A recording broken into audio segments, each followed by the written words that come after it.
존경하는 국민 여러분 반갑습니다. 제가 오늘 또 특이한 현장에 나와 있습니다. 바로 이 콘덴서입니다. 뒤에 보이시는 이 지금 배가 볼록한 캐파시터, 콘덴서, 리액턴스 이런 얘기들 많이 들어보셨죠?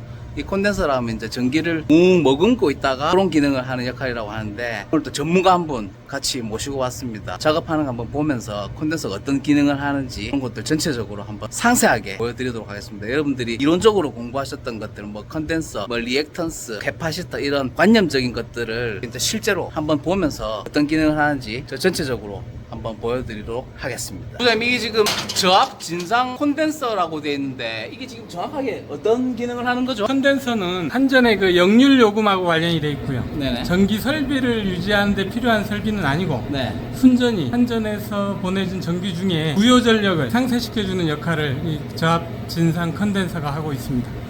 그럼 이제 역률을 계산한다. 그렇죠. 뭐 그렇게 봐야 되나요? 네, 역률을 계산함으로써 한전에서 전기를 만들어서 이 공장 수용각까지 전기를 보냈는데 사라지는 전기를 최소한으로 줄여주는 역할을 하는 거죠. 우리가 돈을 들여서 공장에서 한전에서 전기를 만들어서 수용각까지 잘 왔는데 무효 전력으로 인해서 사라지는 거죠. 써먹지도 못하고. 그래서 그 무효 전력을 이 진상 컨덴서가 상쇄시켜주는 역할을 해서 유효하게 쓸 수 있도록 이 컨덴서가 그 역할을 하고 있고, 현재 기준으로는 올해 1월부터 바뀌었는데 역률이 90에서 97%까지 유지를 해야 됩니다.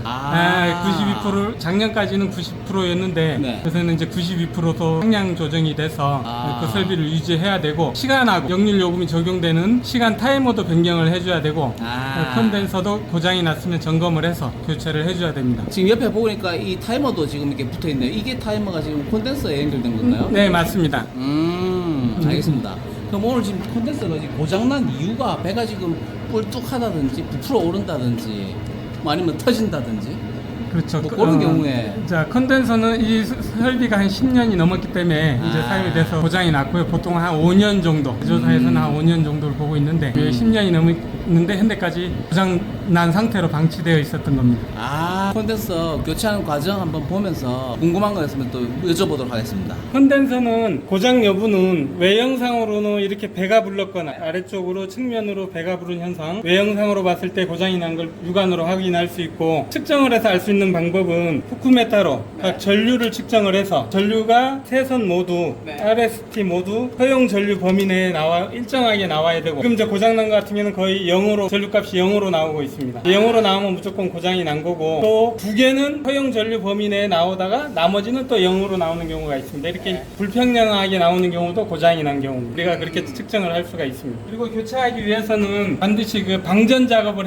해줘야 됩니다. 그래서 그게 중요하죠. 컨덴서는 전류를 안에 저장을 하고 있기 때문에 차단기를 내리고 나서 전원을 차단하고 나서 최소 10분 이상 후에 분리를 하거나 아니면 접지선을 대서 방전시켜주는 그 작업이 필요합니다. 그게 이제 콘덴서 고체의 핵심 프로세스다. 안에 머금고 있는 전류가 이제 위험할 수 있기 때문에. 네네, 내가 다치면 안 되니까. 그렇죠. 반드시 방전을 시키고 난 다음에 교체를 해야 된다. 그런 말씀입니다. 네. 여러분들이 이 콘덴서 교체 과정, 이런 과정들을 쉽게 볼 수 있는 현장이 아니거든요. 방전은 이 컨덴서는 타이머를 통해서 전원을 지금 마그네틱 보면 나와 있거든요. 1시간 전에 전원을 꺼놔서 별도의 방전 작업 없이 분리를 할 수 있겠습니다. 그럼 이게 지금 전원만 끄면 자동으로 방전이 된다, 그 말씀이네요? 예, 전원을 끄고 한 최소 10분 이상 최소 10분 반드시 이상. 해줘야 됩니다. 알겠습니다. 비접촉식 검증기를 통해 가지고 콘덴서가 안에 이제 전류를 머금고 있는지 아닌지 확인할 수 예, 있다고 방전이 말씀입니다. 다 됐습니다. 방전이 다 됐다, 그런 말씀입니다. 이렇게 1차처럼 당연히 검증기가 지금은 이제 검증기가 제대로 작동하고 있는지 그걸 테스트하는 거고요. 콘덴서 교체 과정을 실제로 이제 볼 수 있는 기회가 잘 없기 때문에 상세하게 알려드리고 있습니다. 구독, 좋아요 부탁드리겠습니다. 한전에서 전기요금을 계산할 때 전력 사용량만을 감안하는 것은 아니고 역률을 감안하여 전기요금을 계산해 부과하게 됩니다. 역률이란 부하가 사용하는 유효 전력, 과부하에 공급하는 비상 전력에 대한 비율입니다. 역률에 따른 전기요금 조정은 이렇게 됩니다. 기본적으로 기준 역률에 미달하는 경우 전기요금 인상, 기준 역률 초과 시 전기요금 절감이라고 보시면 되겠습니다. 되겠습니다. 시간대별로 계산 방식이 다릅니다. 기본적으로 전기요금은 큰 틀에서 기본요금, 전력량요금, 연료비요금, 기후환경요금, 전력산업기반기금 및 부가세로 구성되어 있습니다. 기본요금은 전력을 어떻게 쓰느냐에 따라 달라질 수 있습니다. 기본적으로 전력 사용량 피크치와 계약 전력의 30% 중 높은 수치를 기준으로 기본요금 단가를 곱해서 부과하게 됩니다. 0.2%가 절대 작은 숫자는 아닙니다. 그래서 산업체에서는 상당히 높은 수준의 역률을 관리하고 있습니다. 보시는 표와 같이 기준 역률이 기존 90%에서 92%로 상향이 되었습니다. 역률 시간 적용 때도 지상 역률은 09시부터 23시에서 08시 22시로 조정, 진상 역률은 23시에서 9시에서 22시 08시로 조정이 되었습니다. 사실 많은 산업체나 건물에서 기본적으로는 역률 관리를 잘 해주고 계십니다. 대부분 99%로 관리를 하고 계시기 때문에 별 영향은 없을 것으로 사료됩니다. 혹시라도 95% 수준으로 역률을 관리하던 현장 같은 경우는 97% 이상으로 관리하셔야 기존 할인 구간을 적용받을 수 있습니다. 앞으로 변경될 제도에 따라 관리를 잘 하시길 바라겠습니다. 전기요금 절감 방법이 필요하신 기업은 주식회사 한성전기소방으로 연락을 주십시오. 좀 더 쉽게 설명드리겠습니다. 수도꼭지에 연결하고 물을 틀면 물이 바로 나옵니까? 그렇지 않습니다. 호수가 길면 길수록 물이 채워지느라 약간의 시간이 걸립니다. 물호수는 물을 쓰기 위해 바로 준비를 하고 있어도 물이 채워지는 시간은 반드시 존재합니다. 호수를 전압이라고 생각하고 물을 전류라고 생각하겠습니다. 전압은 이미 앞에 가 있지만 전류는 전압보다 뒤쳐져 있는 상황입니다. 호수가 코일 같고 물은 코일에 흐르는 전류와 흡사합니다. 만약 물호수에 물이 가득 차 있는 상태에서 물을 틀면 물이 나와야 바로 나오겠지만 그것은 물과 호수이고, 전기에서 사용하는 코일은 전원을 끄면 그 즉시 물호수가 비워지는 것과 같다고 보시면 되겠습니다. 물탱크에 바로 수도꼭지를 연결하고 사용하면 물이 바로 나오게 됩니다. 유도성 부하와 반대로 해석될 수 있는데, 용량성 부하는 미리 저장하고 있는 물을 즉시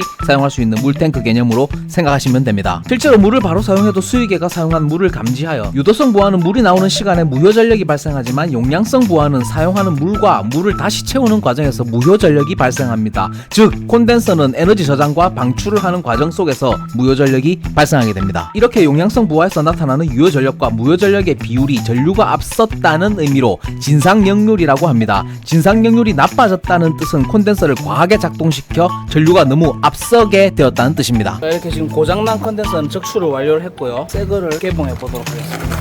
전기 공부나 실무 현장에서 반드시 마주치는 콘덴서와 무효 전력 개념은 전기를 보다 효율적으로 사용하기 위해 반드시 알아야 할 핵심 개념입니다. 쉽게 풀어서 설명해 드릴게요. 무효 전력이란 실제로는 일을 하지 않는 전력입니다. 전기기기가 실제로 소비하는 에너지가 아니지만 기기 작동을 위해 꼭 필요한 전력입니다. 그럼 왜 필요할까요? 교류 전기에서는 전압과 전류가 동시에 흐르지 않습니다. 모터, 형광등, 변압기 같은 장비는 자기장을 만들기 위해 전력을 주고받는 과정이 필요한데, 이게 바로 무효 전력입니다. 예시로 이해해 보겠습니다. 냉장고나 선풍기 등 모터가 들어간 제품은 자기장을 먼저 만들어야 동작합니다. 자기장을 형성하는데 필요한 전기가 바로 무효 전력입니다. 전력은 쓰긴 쓰지만 실제로 돌아가는데 쓰이지 않기 때문에 무효 전력이라고 부릅니다. 지금 새로 가져온 콘덴서는 옥내용 저압 진상 콘덴서이긴 한데, 이게 땅바닥에 딱 놓게끔 컨덴서 브라켓이 딱 되어 있습니다. 여기가 딱 컨덴서 치라고 판단이 되는데, 선이 케이블이 지금 저 벽 위에 붙어 있습니다. 조금 난감한 상황이네요. 콘덴서는 이런 역할을 합니다. 무효 전력을 보상하는 장치입니다. 콘덴서는 기기에서 발생하는 무효 전력을 상쇄해 줍니다. 이는 곧 전력 회사의 공급 부담을 줄이고 송전 효율을 높이는 효과가 있습니다. 자, 그럼 어떻게 작동하나요? 모터는 유도성 부하에서 지연되는 무효 전력을 만들어냅니다. 콘덴서는 반대로 용량성 부하라서 진행되는 무효 전력을 만듭니다.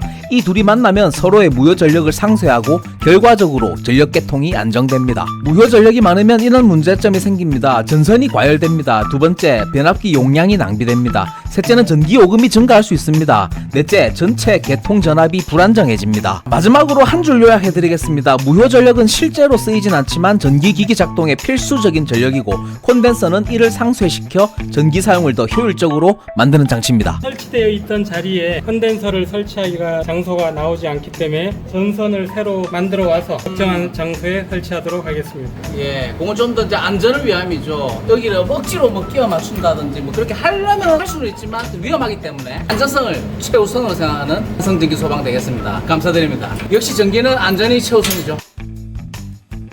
여러분 감사합니다. 다음 영상에서 뵙도록 하겠습니다.